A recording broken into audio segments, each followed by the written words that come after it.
Janet, can you pull the compliance logs from the March audit? Lockridge's legal team just asked about a timestamp, and Ryan can't locate it. That message hit my inbox at 9:14 a.m. By 9:22, I'd already pulled the full log set, cross-verified document IDs, exported the metadata to PDF, and attached a summary with a 12-month access history. No one said thank you. They rarely did. 17 years at Halden and Pierce Consulting, and I still had to remind college interns that saving a file properly was not optional. I was the ghost in the system, the invisible fixer whose name only surfaced when something broke, or didn't, and they couldn't decide which was worse. But Lockridge Defense Systems knew. They didn't tolerate sloppiness. Their entire contract lived on precision and trust, and I was their trust. After the near breach in 2016, Lockridge rewrote the renewal clause around one person. Me. Clause 11.2 literally stated that only Janet R. Cole could authorize strategic sign-offs. I'd built that protection myself after an earlier vendor debacle. Most people in this building never read beyond PowerPoint slides. I didn't need to posture or perform. I showed up, did my work better than anyone else, and went home to my cat, a bottle of Merlot, and an overwatered ficus. 54 years old, single by choice, and I kept bourbon hidden behind a fake vitamin jar in my desk drawer. My wins weren't celebrated, they were assumed. Then Ethan Ward arrived. He came in like a startup fever dream, tight dress shirts, expensive watch, an MBA from some neon logo firm in Boston that called mass layoffs talent recalibration. Within a week, he was best friends with Madison Lee from marketing, who also happened to be the CEO's niece. By week 3, my calendar invites began disappearing like socks in a dryer. I didn't push back. I documented. Every deleted invite, every email that cut me out, every report that reappeared with someone else's initials in the footer. It wasn't paranoia. It was insurance. I'd seen the pattern before. Bright young execs chasing buzzwords, mistaking disruption for leadership. They always underestimated the quiet ones. When I'd first built the Lockridge pipeline, Ethan was probably still memorizing acronyms in a lecture hall. I'd spent years making that account bulletproof. Redundant backups, compliance triggers, encrypted sign-offs, every detail down to the courier logs. Lockridge didn't buy marketing, they bought certainty. Ethan, though, was pure noise, talking about momentum mapping and synergy vectors like the air itself owed him applause. The week before Thanksgiving, I logged into our new client portal, the one Ethan had championed, and noticed the Lockridge account listed him as the primary contact. My initials were gone from the header. I refreshed twice. Still gone. I checked metadata timestamps, updated 10:43 a.m. by Madison Lee. No one told me. No one asked. When I called Craig Danner, Lockridge's project lead, to confirm, he sounded unconcerned. As long as you're still on the signature line, Janet, we're fine. We trust you. I smiled at that. Trust. The one word everyone threw around until it meant nothing. Later that afternoon, Ethan's assistant accidentally booked my permanent desk to a junior analyst for Q1. System glitch, she said. Sure. The following Monday, Madison sent a company-wide email titled Holiday Project Alignment, Final Roster. My name wasn't there. The deletions started small, quiet, polite. Not a demotion, not a confrontation, just erasure in lowercase. But they'd forgotten one thing. I may not have had their spotlight, but I had the pen. When Ethan finally scheduled a one-on-one alignment session, I arrived with a full breakdown. Deliverables, renewal timelines, procurement escalations, audit paths, the entire Lockridge ecosystem I'd maintained for nearly 2 decades. He didn't read any of it. He smiled like he was interviewing me for my own job. Janet, he said smoothly, I want you to lean out of the weeds, empower the new team. You've earned altitude. Translation, get out of the way. You're saying I should remove myself from Lockridge? I asked. He chuckled, the way men do when they think they're charming. Not remove, elevate. Let Madison and Dylan handle the renewal pitch. Fresh energy shows progress. By that evening, I'd been deleted from 5 recurring calendar events. Weekly check-ins, vendor syncs, audit reviews. No notifications. Just gone. I didn't confront him. I opened a new desktop folder labeled KM Log Changes and started recording every single move. The following week, the office buzzed with forced cheer and peppermint lattes. Madison decorated the communal space with glittery garlands and a banner that read, "Teamwork makes the dream work." Ironically, I wasn't part of that team anymore. My name had vanished from internal mailing lists, and the invites for strategic alignment lunches stopped arriving. It wasn't a layoff.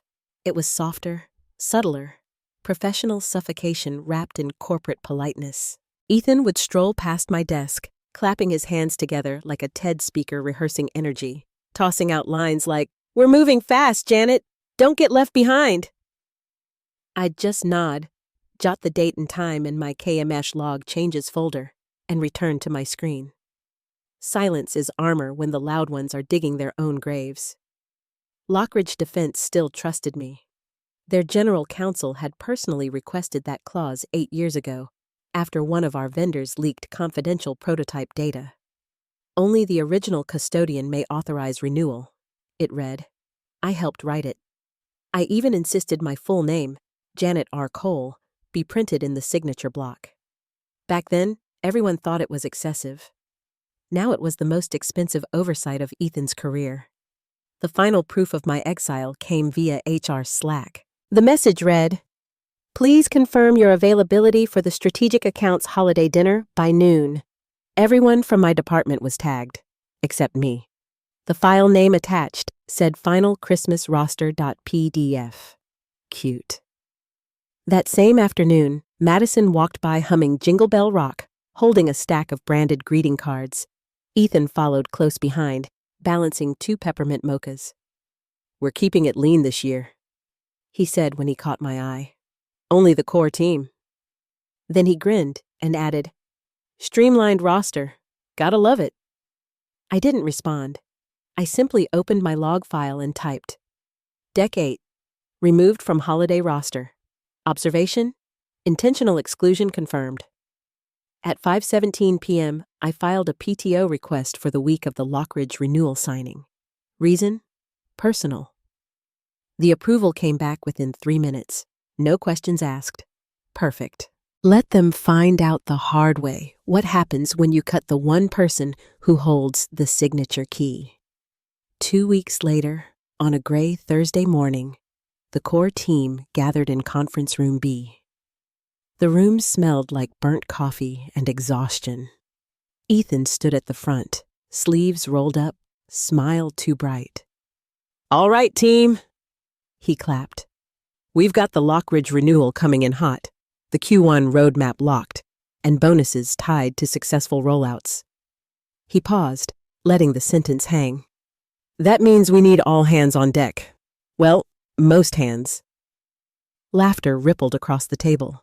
Madison smirked into her latte. I felt the burn rise in my chest, but kept my pen steady. "You're off the Christmas roster, Janet," he said finally, feigning sympathy. "Recharge. You've earned a break." I met his eyes. The room fell silent, one of those sterile pauses where everyone hears but pretends they didn't. "Understood," I said. No defense. No reminder that the Lockridge renewal couldn't legally proceed without me. Just calm acknowledgement. Then I lowered my gaze and wrote a single note in my pad. Deck 15. Removal confirmed. Renewal jeopardized. That night, back home in my small brick townhouse in Arlington, I poured 2 fingers of bourbon and opened the hard copy of the Lockridge contract. Page 37, Clause 11.2. Strategic renewals exceeding $10 million must be signed by the original account custodian, Janet R. Cole, unless 90 days notice and client countersignature are provided in writing. I traced the line with a red pen. There it was, My insurance policy, written in ink, not ego. I drafted an email to myself titled Contingency Plan, Active Hold, and attached a scanned copy of the clause. Then I turned off my work phone, placed it face down beside my cat's food bowl, and watched snow begin to fall outside my window. Silence had never tasted so sweet. Ethan and Madison could have their holiday dinners, their hashtags, their hollow synergy. They forgot the one rule every veteran in corporate warfare knows: never erase the person who built the system that holds your signature hostage. The snow was still melting off the front steps of Halden and Pierce when Lockridge Defense arrived for the signing. 4 of them stepped out of black sedans. No smiles, no small talk, just briefcases and authority. These were not handshake and champagne clients. They were the kind who measured trust in clauses, not compliments. At 9 a.m. sharp, they were escorted into the executive boardroom where Ethan had rearranged the chairs into what he smugly called a collaborative horseshoe. Madison stood near the whiteboard with a stack of color-coded markers. Dylan sat behind a laptop he barely understood, and Ethan bounced on his heels like a man auditioning for leadership. "Welcome," he beamed as Craig Danner, Lockridge's lead negotiator, set a thick leather-bound folder on the table. "We're here for the renewal," Craig said flatly. "Final version, as discussed. All that's left is execution." Ethan nodded so enthusiastically I thought his neck might snap. "Absolutely seamless process," he said. "Madison's prepared the rollout decks, Dylan will walk you through updates, and we'll have everything notarized by close of day." Craig opened the folder, slow and deliberate. The contract pages were printed on secure watermark paper, their edges worn from scrutiny. He flipped to the end, stopped, and slid the final page forward. The signature block was bold and unmissable. Janet R. Cole, Strategic Account Custodian. Craig's eyes lifted, calm but razor sharp. "Where's Janet?" Ethan blinked. Janet's currently on personal leave," he began, adjusting his tie. "But I'll be handling the sign-off on her behalf. Everything's in order." Craig didn't touch the folder. "Clause 11.2 states the signer must be the original account custodian," he said. "That's Janet." Madison jumped in, her voice syrup-sweet. "We've had some internal realignment. Ethan now heads strategic accounts, and Janet shifted to an advisory role. But don't worry, quality's still top tier." Craig closed the folder. "I didn't ask about your org chart," he said evenly. "I asked where Janet is. Unless she's dead or in witness protection, we need her signature." The silence that followed was dense enough to weigh something. Dylan, desperate to lighten the mood, mumbled, "Guess we'll have to resurrect her by EOD." No one laughed. Craig's expression didn't change. Ethan's composure cracked. "We've spoken with legal and believe we can—" "You believe incorrectly," Craig interrupted. "We drafted Clause 11.2 ourselves after your 2015 mishap. It exists because your team once tried to replace a named custodian and expose sensitive government timelines. Janet negotiated that clause at our request. No Janet, no contract." That was the moment Ethan began to sweat for real. Not performance sweat, not nervous charm, but the kind that seeps through expensive shirts and truth. Madison's pastel blazer suddenly looked like armor made of paper. Ethan scrambled, voice cracking under its own weight. "I'll get her on the phone. We can do a remote sign-off." Craig stood. Clause 11.2b requires an in-person signature or notarized wet copy delivered by the original custodian. You have until 5 p.m. to produce Janet Cole with a pen in her hand. He closed the folder, tucked it under his arm, and nodded once.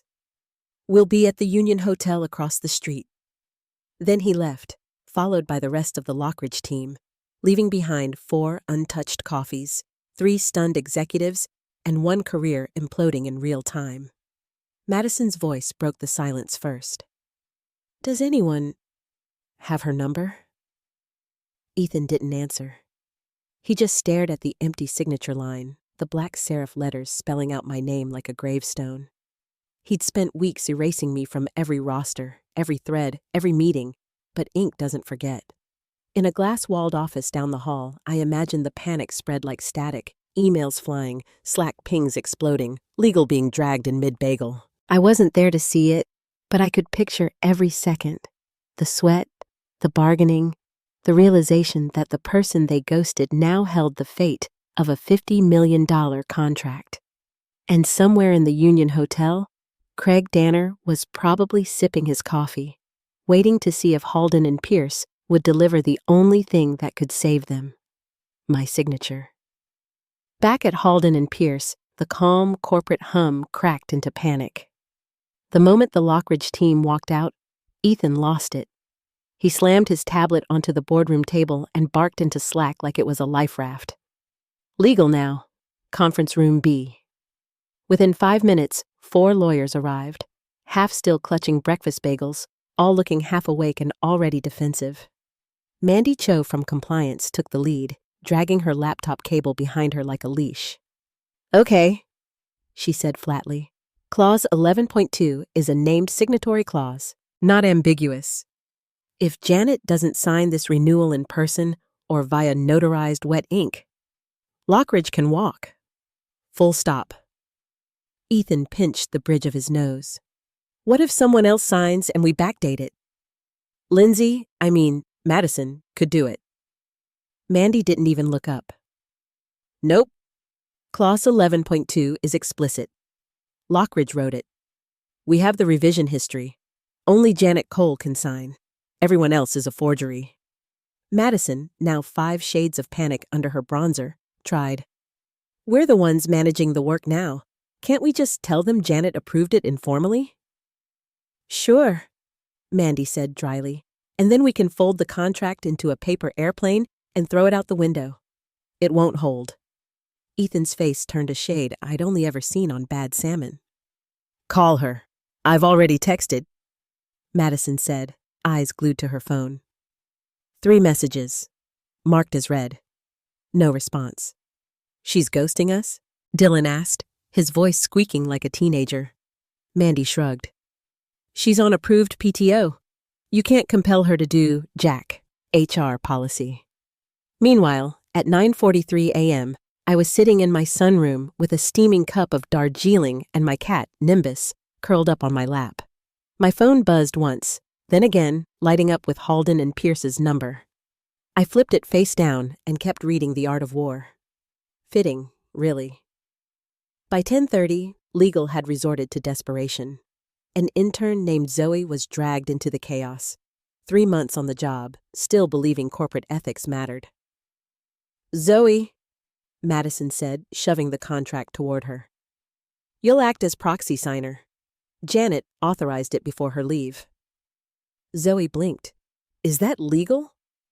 "Gray area," Ethan said. "Just sign it." Zoe hesitated, then scribbled her name.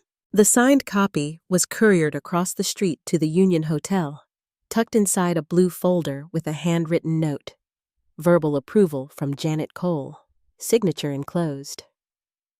30 minutes later, the folder came back. Unopened. A yellow post-it stuck to the cover in sharp, lawyerly handwriting. Clause 11.2 must be signed by original account custodian. Verbal, X, void. Craig. When Ethan saw the note, his jaw flexed. He stormed back into legal like a man on fire. "We have to fix this. Call Lockridge's counsel. Offer a workaround, a notarized affidavit, something." Mandy finally looked up, tired eyes meeting his. "You don't need a workaround, Ethan. You need Janet. Not a proxy, not a clause stretch. Janet Cole in this building, pen in hand, before 5 p.m. Or this renewal's dead." By 2:00 p.m., the office resembled a hostage negotiation gone wrong. Madison was pacing, mascara bleeding into panic. Dylan kept refreshing his inbox like divine intervention might appear between emails. Ethan stood at the window, staring down at the Union Hotel across the street, as if he could will me into existence. They didn't realize I was there, in a sense, watching from a distance, the keeper of silence they'd mistaken for surrender. Each vibration of my phone felt like music. The calls escalated. A flower delivery, wilted tulips. A DoorDash order, Cobb salad, no dressing, with a note that read, "Please sign, we're sorry." I laughed so hard I almost spilled my tea. At 2:47 p.m., I opened a sticky note on my desktop and typed, 3 texts, 2 calls, 1 forgery, 1 salad. Still no accountability. Then I closed my laptop and went back to my book. By 4:15 p.m., the Union Hotel lobby phone rang again. Craig Danner answered. "Halden and Pierce." Ethan's voice crackled through. "We're working on it." Craig's tone didn't change. "You've got 45 minutes. Then he hung up. At 5:01 p.m., the contract expired unsigned. By 8:30 the next morning, panic had a smell. Burnt coffee, stale air, and the sour tang of fear. Ethan called an all-leads critical alignment, corporate code for someone screwed up, and I'm trying to make it not be me. Even the CEO showed up. That alone said everything. Richard Pierce, the Pierce in Halden and Pierce, hadn't been seen outside of investor meetings in 6 months. Now he stood at the head of the boardroom table, sharp in a navy suit, silver cufflinks glinting, his expression caught between disbelief and fury. He didn't waste time. "Explain," he said, voice low enough to make the HVAC hum sound nervous. Ethan launched into a word salad of buzzwords. "We've encountered an unforeseen delay in finalizing the Lockridge renewal due to signatory logistics. We're executing rapid alternatives and exploring authorized proxies within strategic compliance thresholds." Mandy from legal cut him off mid-spin. Translation: Janet Cole's on PTO. "We tried to fake a signature. Lockridge caught it. They're rejecting everything." Richard's jaw tightened. "So she's refusing to sign?" "No," Mandy said evenly. "She's not refusing. She's just not here." Clause 11(2) makes her the only legal signer. Without her, the renewal's void. She turned her laptop around and read aloud. "No authorized substitute may sign without 90-day written notice to Lockridge Defense Systems and a countersignature from the client. Failure to comply invalidates any executed contract." Silence dropped over the room like a sheet of glass. Richard's voice came slow and cutting. "How did no one catch this?" Ethan opened his mouth, closed it, then tried again. "We assumed." "Don't tell me what you assumed," Richard snapped. "Tell me how we keep our longest-standing client from walking out that door today." Madison jumped in, voice trembling with forced optimism. "We could incentivize Janet to return early, frame it as team appreciation. A soft approach." Ethan, pale and sweating, muttered, "We sent her flowers." Mandy snorted. "You sent her salad. The woman who keeps bourbon in a vitamin jar." Richard's gaze snapped toward Ethan. "You removed her from the roster, didn't you?" "I streamlined our structure for agility," Ethan blurted. "You cut the one person whose name is on a $50 million contract," Richard said flatly. "Brilliant." He rubbed his temples, as if trying to knead the stupidity out of the room. Then his phone buzzed. He glanced at the screen, exhaled sharply. Lockridge's counsel just reached out. They're meeting with Ralden and Stokes. Mandy straightened. "Ralden's our competitor." "That's death," Madison whispered. Richard turned toward Ethan. "Fix it. I don't care what it takes. Get her back. Pay her. Beg her. Hire a marching band and deliver a handwritten apology dipped in gold if you have to. Just fix it." Across town, I was folding laundry, my cat Nimbus batting at a sock. I just switched from tea to coffee and queued up some soft jazz. My phone vibrated. Again. 6th call in 2 days. Ethan's number flashed on the screen. I watched it ring twice before answering. "Janet," he breathed, his voice ragged. "We need to talk." "Urgent." "I'm enjoying the quiet," I said, stepping onto my porch. The December air bit clean against my face. No Slack pings, no stand-ups, no one renaming things they don't understand. "Listen," he stammered. "I know I made mistakes. I'm asking formally for you to return. Just for the signing." I let the silence stretch until I could hear him swallow. "I'll consider it," I said finally. "Under what terms?" "Triple my hourly. 1-week independent contract. No emails. You send a courier with the documents. And a written apology." "Janet, that's not extortion," I said calmly. "Correction. You cut me out to prove a point. Now I'm the point." He was quiet for several beats. "Fine," he said finally. "I'll draft something. Make sure it's printed on linen stock," I added. "The expensive kind. The kind that hurts your ego when you sign it." Then I hung up. Nimbus flicked his tail across my wrist. The war wasn't over. But control? That was already mine. 2 days later, I walked back through the glass doors of Halden and Pierce. Not as an employee, but as a contractor. No badge, no smile, no pretense of belonging. Just a manila folder in one hand, and the kind of quiet power that comes when a company finally realizes how replaceable you aren't. My name wasn't on their org chart anymore, but it was on the invoice. Consulting agreement, 1-week engagement, triple hourly rate, purpose, contractual signature authorization.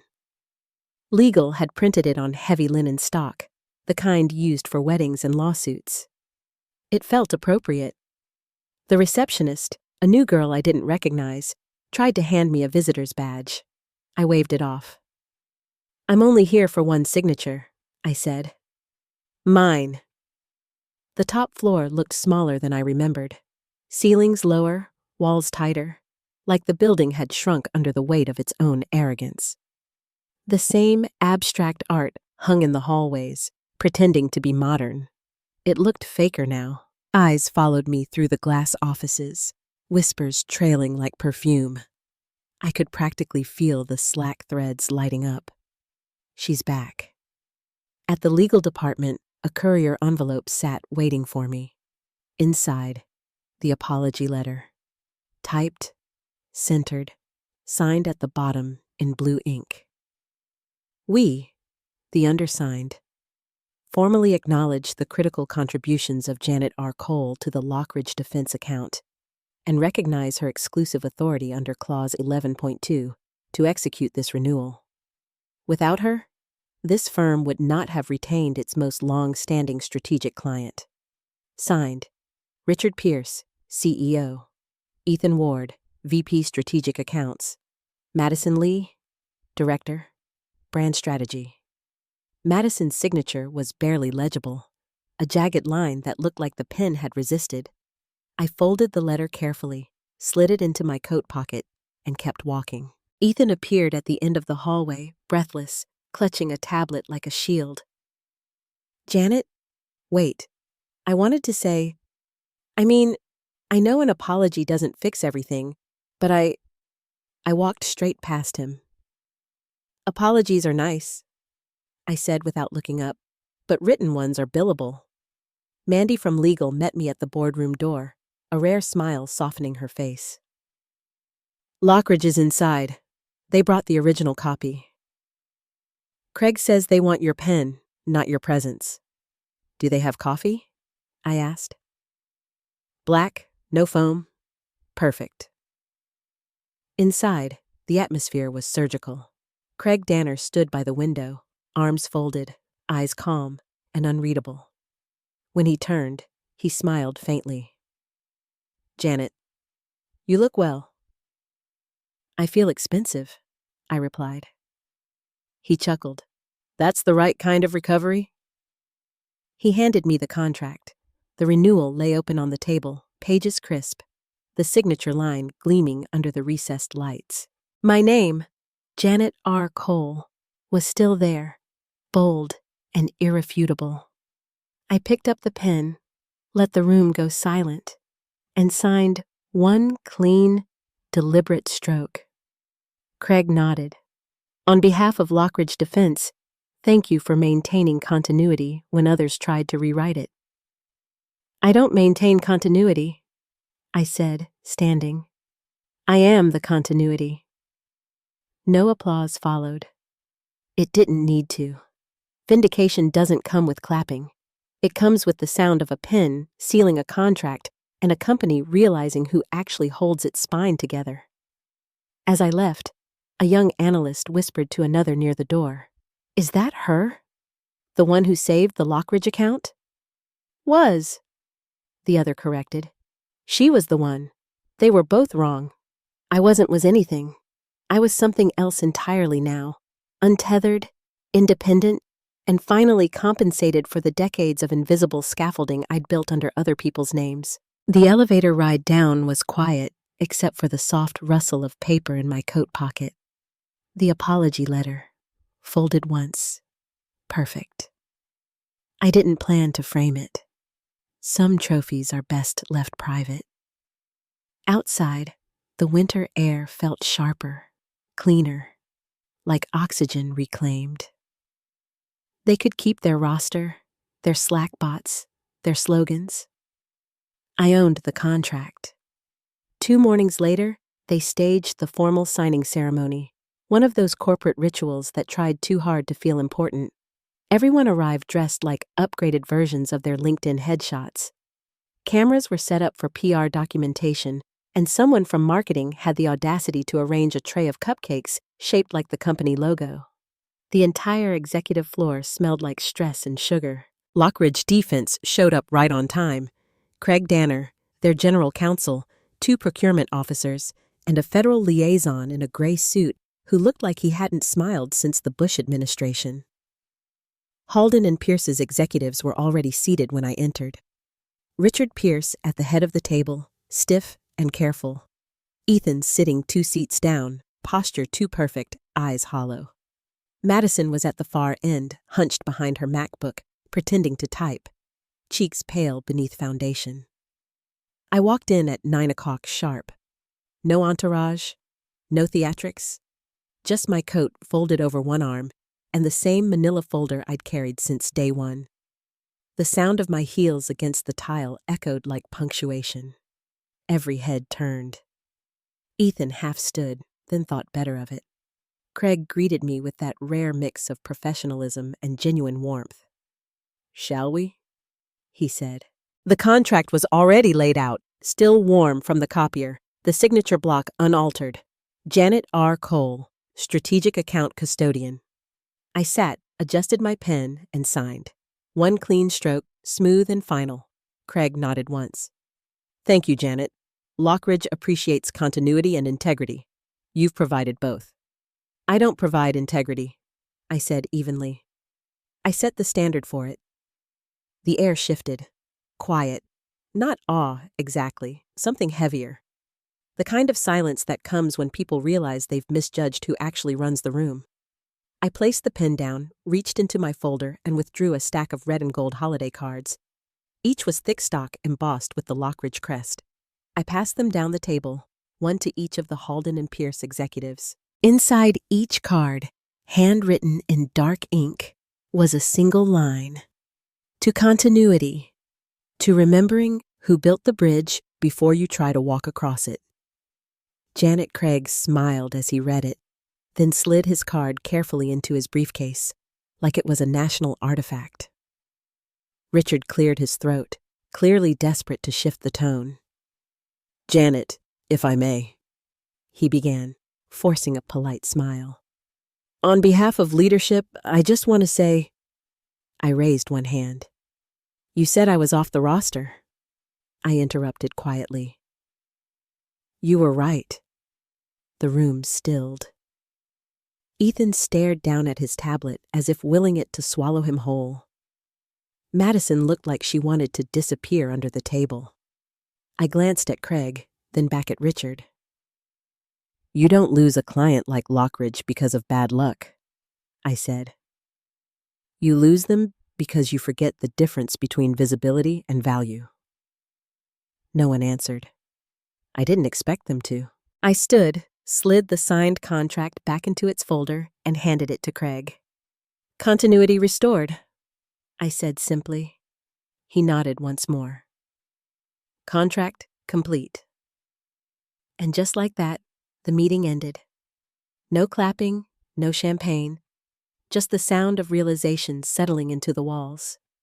As I walked out, the receptionist at the front desk looked up, startled. Should I validate your parking, Ms. Cole? I smiled. No need, I said. They're paying for the whole damn lot now. Outside, the winter sunlight cut clean through the morning haze. The air smelled new, almost forgiving. I slid my hands into my coat pockets and felt the folded apology letter between my fingers. The physical proof that silence, documented and deliberate, could be louder than any argument. Down the block, a delivery van with Halden and Pierce's logo idled by the curb. The driver was wearing a Santa hat. For a moment, I almost laughed. The company would survive, of course, but every time someone pulled up that contract, every time Clause 11.2 was mentioned, my name would be there, permanent, inked into the spine of their success. They could rewrite policies, shuffle teams, rebrand leadership, but they couldn't erase me. Not anymore. I paused at the corner, tugged my scarf tighter, and whispered into the cold air, half to myself, half to the building I'd just outgrown. They took me off the roster. Then I smiled. I kept the deal, and with that, I walked away. Quiet, steady, undefeated.